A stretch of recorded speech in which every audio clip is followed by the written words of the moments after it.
Chapter 21. I landed in the tall grass on the side of the freeway.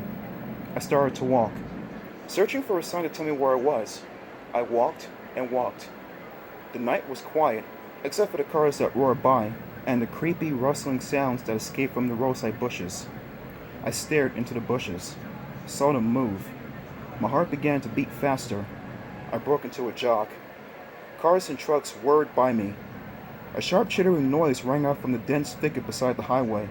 I could see dark eyes glowing in the bushes. Hey! A furry creature scuttled across my path. A raccoon? A skunk? I started to run. Up ahead, I finally spotted a highway sign. I ran harder, panting now. Clouds of dirt rose up under my pounding sneakers. I could see the white letters on the sign, but I still couldn't make out what it said.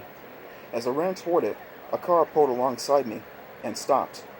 I spun around and gasped. A police cruiser. Yes, I thought happily. The police. They'll help me get back home.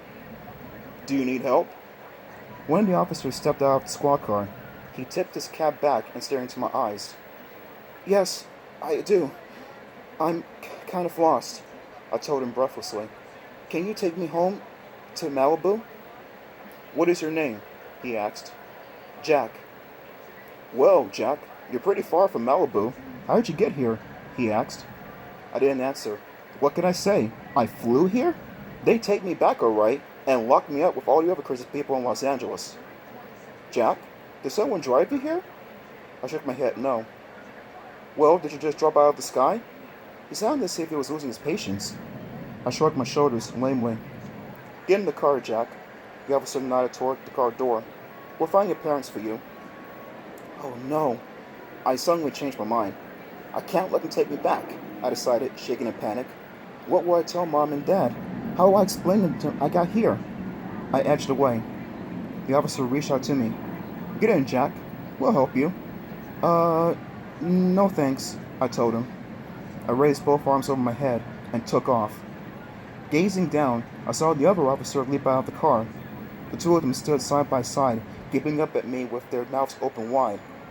I followed the lights of the highway. I didn't know what else to do. Finally, the buildings of Los Angeles came back into view. I let out a long sigh of relief. Then I turned in midair and flew home to Malibu.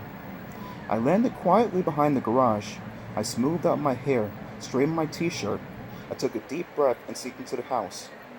I could hear my parents in the living room, talking. I stopped in the kitchen and listened.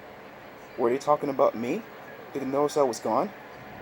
I don't know where else to look, I heard Dad say. I've searched everywhere. My heart began to pound. What am I going to tell them? I held my breath and listened some more. I know, Mom exclaimed. We have to stay calm. You'll find a new client soon.